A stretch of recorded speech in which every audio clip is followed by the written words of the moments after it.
Divers have made quite a discovery off Nantucket Island in Massachusetts, the wreck of a German U-boat. It was sunk by the U.S. Navy. A team of divers spent decades searching for it, and using sonar, they finally found. There is a spot in the Atlantic Ocean, about 60 miles off the coast of Nantucket Island, Massachusetts, where the seafloor holds a secret that sat untouched for more than 5 decades. A fishing captain had been working these waters for years. He knew every current, every depth, every familiar shape his sonar threw back at him. But there was one set of coordinates he kept returning to, not by choice, but because his equipment kept picking something up, something large, something sitting on the bottom that should not have been there. It showed up every single time he passed over it. Same shape, same position, same silence from every chart and maritime record he could check. He had no explanation for it. No other captain in the area could offer one either. No official body acknowledged that anything was down there at all.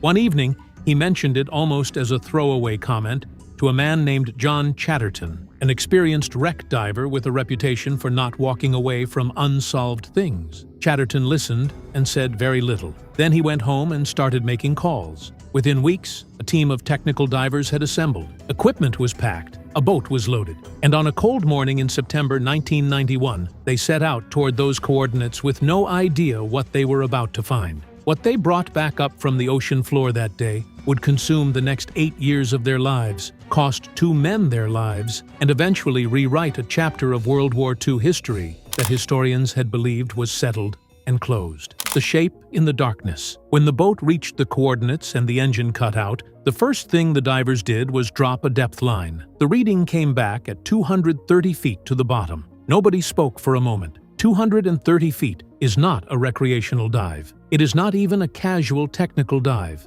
At that depth, natural light disappears well before you reach the halfway point. The cold stops being something you feel on your skin and becomes something that presses on your chest and fills your lungs with every breath, and the nitrogen in compressed air begins dissolving quietly into the bloodstream, working its way into the brain, softening the edges of judgment, dulling the signals that would otherwise tell a person to stop and turn around. The dangerous part is that none of it announces itself. There is no alarm, no sudden shift. The water just takes you apart gently, and you barely notice it happening. The divers suited up and entered the water one by one. They dropped through the first 100 feet, then the second. The visibility compressed around them. The world above disappeared entirely. Then the sandy bottom appeared beneath their fins, and Chatterton leveled out and pointed his torch forward into the black. The beam caught something enormous. A submarine sat upright on the seafloor. Not wreckage scattered across the sand, not debris or broken plating.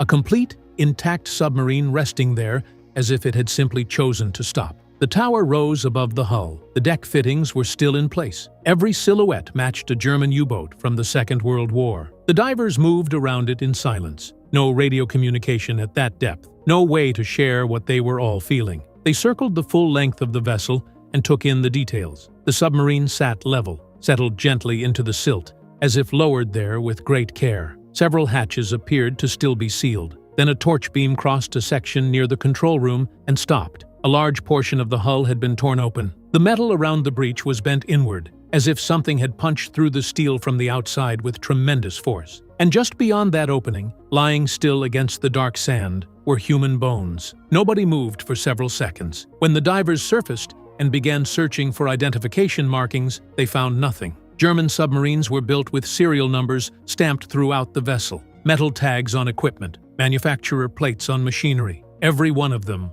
was gone, deliberately, systematically removed, as if someone had decided, before the war ended, that this submarine should never be identified. The dive that never should have happened. Word spread fast through the wreck diving community along the eastern seaboard. Experienced technical divers began planning their own expeditions to the coordinates. Everyone wanted to be the one who solved it. Among them was a father and son from rural Pennsylvania who had built a reputation along the East Coast as one of the most capable, most fearless diving teams anyone had seen. John and his son Tommy had studied everything available about the wreck. They had spoken to divers who had been down. They had looked at every recovered artifact. They believed they had what it took to get inside and pull out the answer. On the morning of their planned dive, they stood on the deck of the boat and stared at the Atlantic. The water looked wrong. The swells were rough and dark. The sky pressed down with a dull heaviness. John stood there quietly for a long time and then said something that surprised the other people on deck. He said he had a bad feeling about it. His son stood beside him, looked at the same ocean, and said the same thing. They dived anyway. But before either of them entered the water, something was already deeply wrong. A dive to 230 feet required a specialized breathing mixture called Trimix. It is a blend of oxygen, helium, and nitrogen designed to reduce the toxic effects of nitrogen narcosis at extreme depths. It keeps the mind clear. It keeps judgment intact. It keeps divers alive when things go wrong at the bottom. Trimix tanks are expensive, very expensive. The father and son could not afford them, so they clipped on standard compressed air tanks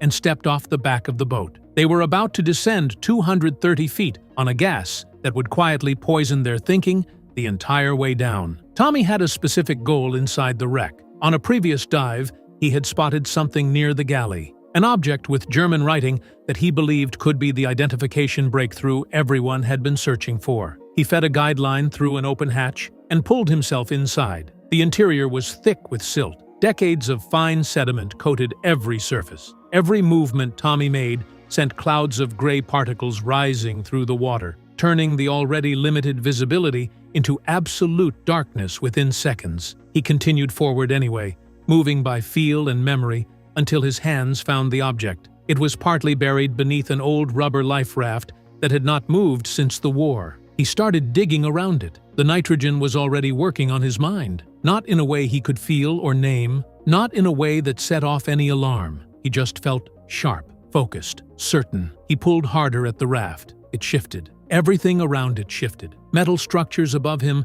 that had been leaning against each other for 50 years, corroded into a fragile equilibrium, suddenly lost their balance, and they came down. A massive section of the submarine interior collapsed and drove Tommy flat into the floor. Steel pressed down across his back and legs. He could not move. He could not push it off. He was face down in the silt of a World War II submarine at 230 feet, in complete darkness, alone, with his air supply draining with every panicked breath. Outside the wreck, his father waited and watched the guideline. 1 minute passed, then 2, then 5. John knew. He swam in. He found his son in the darkness, pinned beneath the fallen steel, and he tore at the rusted metal with his bare hands. His palms bled against the corroded edges. He pulled until the wreckage shifted, and his son came free. They looked at each other, and in that moment, both of them understood that being free from the steel was not the end of the problem. They were 31 minutes past their planned bottom time. To survive a dive at that depth, a diver must ascend in precisely timed stages, pausing at specific depths for specific amounts of time, sometimes hours, allowing the nitrogen that has saturated every cell in the body to seep out gradually as the pressure around them slowly decreases. Skip those stops, and the nitrogen expands violently inside the tissue as pressure drops, tearing through blood vessels, joints, the spine, and the brain. Thousands of tiny internal explosions happening simultaneously. They began ascending. Then Tommy inhaled water through his regulator. One mouthful. That was all it took. The cold water hit his lungs, and whatever the nitrogen had left of his rational mind collapsed completely. The only thought remaining was up, get out. He kicked hard toward the surface above him. John had 3 seconds. He could ascend slowly and survive. Or he could follow his son. He followed his son. They came up from 230 feet to the surface in minutes, without stopping once. The nitrogen in their blood had nowhere to go. It expanded into their joints, and their spinal cords, and their brains. They broke the surface 41 minutes after entering the water. John could not move his arms. His eyes were open and blank. The crew began CPR on the pitching deck, 60 miles from the nearest hospital. He died at sea. Tommy was airlifted to a hyperbaric chamber. He was conscious when he arrived. He could speak. He described everything that had happened inside the submarine. And then he said something that stopped the room completely. He said that while he lay pinned under the steel in total darkness, he had heard drums. Jungle drums, he called them. He said he had believed a monster was coming for him. The nitrogen had stolen his mind so completely that his brain had manufactured a horror story at the precise moment he needed to think clearly to survive. The recompression treatment began. The pain became unbearable. Tommy lost consciousness. A father and his son were both gone. The submarine still had no name. what the bones were telling them. Chatterton went back down. The earlier dives had changed the weight of the wreck for everyone involved. 2 people had died exploring it. The mystery felt darker now, heavier, as if the submarine were refusing to give itself up without taking something in return. But Chatterton was not the kind of man who stopped. On the next series of dives, the team pushed further into the interior and reached sections they had not properly surveyed before. What they found in the control room area stopped them immediately. The bones were in the wrong places. In most shipwrecks, human remains are found at duty stations. Sailors die where they stood. A skeleton near a control panel, a set of remains beside a helm. The body ends up where the person was when everything ended. It is a grim but predictable pattern. These bones were scattered. Some had ended up in corners. Others were wedged beneath collapsed equipment. One skull had become lodged between 2 steel structures in a way that suggested it had been thrown there with force, not fallen. Bones that belonged to the same body were spread across the compartment in different directions. Something had not just killed these men. Something had thrown them. The divers studied the internal damage more carefully with each descent.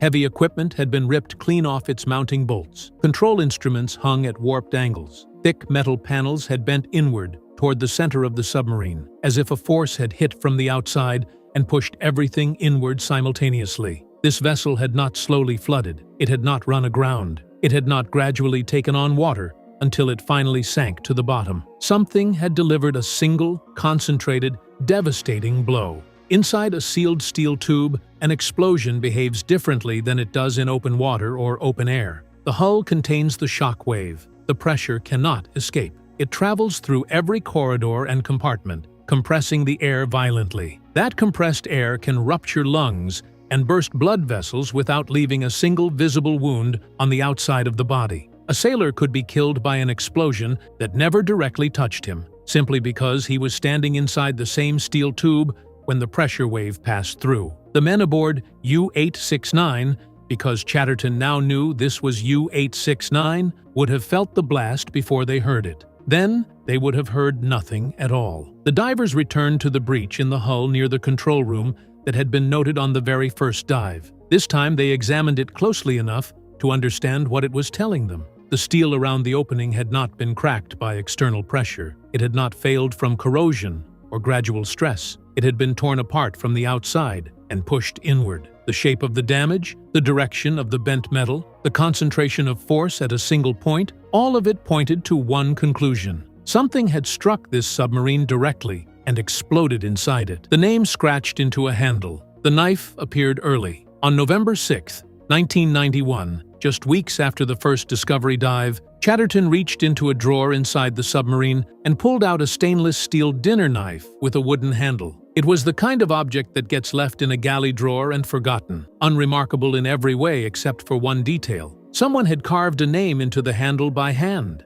The letters were small and careful, a personal act, the kind a man does when he wants to mark something as his own in a place where everything belongs to everybody. The name read Horenburg. Chatterton brought the knife to the surface and began searching German naval records. The archives confirmed that a sailor named Martin Horenburg had served aboard a submarine designated U-869. But the same records also stated something that seemed to close the door immediately. U-869 had been destroyed near Gibraltar, thousands of miles from New Jersey. The official history of the war had placed its wreck in the eastern Atlantic, near the African coast. Historians told Chatterton that the knife proved nothing. Horenburg had likely been transferred to another vessel before the end of the war. Records from the final months were incomplete and unreliable. The knife could have ended up on a dozen different submarines. Chatterton put the knife down and kept diving. 3 more years passed, season after season, dive after dive. He and another diver named Richie Kohler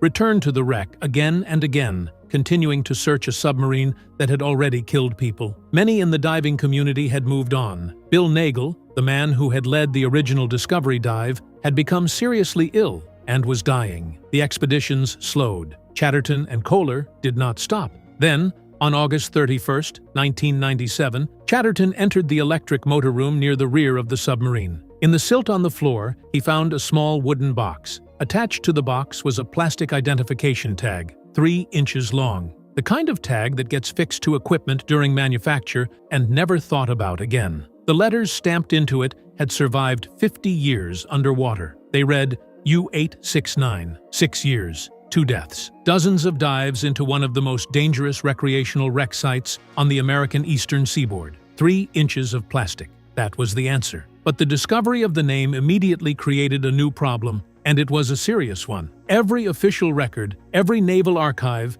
every history written about the Second World War said that U-869 had gone down near Gibraltar. The submarine currently resting on the seafloor off New Jersey was not supposed to be anywhere near New Jersey, which meant the official record was wrong, and had been wrong for more than 50 years. The families of the 60 men aboard had mourned their loved ones in the wrong ocean. Memorial records had been listing the wrong location for half a century. In 1999, a documentary about the discovery aired in Germany. A 78-year-old man named Herbert Guski sat in his home, turned on his television, and watched it alone. Guski had served aboard U-869 during the war. He was the only member of the crew who had survived, not because he escaped, but because he collapsed with severe double pneumonia days before the submarine left port on its final mission. Doctors admitted him to hospital. The submarine sailed without him. It never came back. For 54 years, Guski had not known what happened. He did not know where his crewmates died. He did not know where the submarine was. He had carried that absence with him for more than half his life. Then he turned on the television and saw divers swimming through the corridors where he had worked and eaten and slept during the war. He later told an interviewer, "I just sat still and kept wiping my eyes. I told myself not to look at the bones, but I could not look away from my brothers." When the documentary showed the knife with the carved name, Guski broke down completely. He had known Martin Horenberg well. They had worked side by side in the radio room. He described him as a quiet man, capable, someone the rest of the crew trusted without needing to say so out loud. Then he said something that stayed with everyone who heard it. He said, Horenberg had a daughter. She was an infant when the submarine left port on its final mission. She grew up not knowing who her father was or what had happened to him. Her grandmother finally told her the truth when she turned 18. Years later, Richie Kohler tracked her down and placed the knife in her hands. After 50 years, the sailor finally had his story returned to the people who had been waiting for it. The torpedo that circled back. The name was confirmed. The location was established. Now came the question that had been sitting underneath all of it from the very beginning. What had actually killed U-869? No Allied record acknowledged the kill. No destroyer had reported firing into the area. No aircraft had logged an attack in that part of the Atlantic. The war records, on both sides, were completely silent on the subject. Chatterton and Kohler took the physical evidence from the wreck to naval weapons experts and began working backward from the damage itself. The hull breach, the direction of the bent metal, the concentration of force at a single point near the control room, all of it was inconsistent with the weapons most commonly used to hunt submarines in the Second World War. A depth charge explodes at a set depth in the water near a submarine, and the shock wave radiates outward in every direction, crushing the hull from the outside with broad, distributed pressure. The damage that creates looks different. The force spreads across a wide area of the hull. The damage on U-869 did not look like that. It looked like something had hit the hull at one precise spot and detonated directly into the control room. That pattern was consistent with a torpedo. Late in the war, Germany had developed and deployed a new type of torpedo called the T-5 Zaunkönig. It was an acoustic homing weapon. Unlike conventional torpedoes that followed a straight path, the T-5 tracked sound. Once fired, it listened for the noise of propellers and engines in the water around it, locked onto the loudest source it could detect, and steered itself toward it. On paper, it was one of the most advanced naval weapons either side had built during the entire war. It could pursue a ship that tried to turn and flee. It could correct its own course in response to movement. It gave submarine commanders a weapon that did not require perfect aim, but it had a flaw that nobody had fully solved. If the torpedo lost its target signal after being fired, or if it malfunctioned during its run, it did not simply continue in a straight line until its fuel ran out. It circled. It kept listening. It kept searching for the loudest propeller noise it could find in the water around it. And in the open Atlantic, with no enemy vessel nearby, the loudest mechanical sound available was the submarine that had just fired it. This had already happened. It was not theoretical. On the night of October 24, 1944, the American submarine USS Tang fired a torpedo During an attack on a Japanese convoy in the Formosa Strait, the torpedo malfunctioned. It curved, it circled back, and it struck the Tang's own stern torpedo room. The explosion was catastrophic. Most of the crew died in the first seconds. The commanding officer, who survived and was later captured, confirmed in his account exactly what had happened. The weapon had tracked the sound of its own mothership and come back for her. The crew of the Tang had 20 seconds between the moment they watched the torpedo begin to turn and the moment it hit. 20 seconds to watch the thing they had built and loaded and aimed come back for them. The weapons experts who examined the evidence from U-869 told Chatterton and Kohler the same scenario almost certainly applied here. The T-5 was fired at a target. Something disrupted the lock. The torpedo turned in the dark water, searching. It found the loudest sound in the Atlantic around it, and it came back. The crew of U-869 loaded the weapon. They armed it. They fired it down the tube themselves, and it killed them. No Allied commander ever recorded the kill because no Allied commander made it. The submarine was destroyed by its own weapon. That is why the records were silent. That is why no ship ever claimed credit. There was no credit to claim. The men who waited in the dark. The torpedo did not kill everyone aboard U-869 instantly. That is the part of this story that is the hardest to hold. The explosion struck the control room. The forward compartments flooded within seconds. But submarines are built with watertight bulkheads, heavy sealed doors between sections designed to contain exactly this kind of catastrophic flooding. The doors at the rear of U-869 held. The engine room, the aft quarters, the rear torpedo section, those spaces stayed sealed. And inside them, men were still alive. They would have felt the blast before they understood it, a shock that hit the hull and threw them off their feet, off their bunks, off whatever they were holding. Then the sound reached them, a deep concussive boom reverberating through the steel. Then the terrible sensation of the deck tilting beneath them as the bow dropped and the submarine began its descent toward the floor. Every sailor aboard a German submarine in the Second World War had been trained to respond to emergencies at sea. Every one of them understood immediately, from the angle of that deck and the sound of water under pressure, what was happening and what it meant. They were sinking. The forward sections were gone, and no rescue was coming. Escape from a submarine at 230 feet is not possible without specialized equipment. The pressure outside the hull at that depth would kill an unprotected person within seconds of a hatch opening. There was nothing on the surface above them that could reach them in time, even if the surface had known they were there. Their only option was to wait. A sealed steel compartment of that size,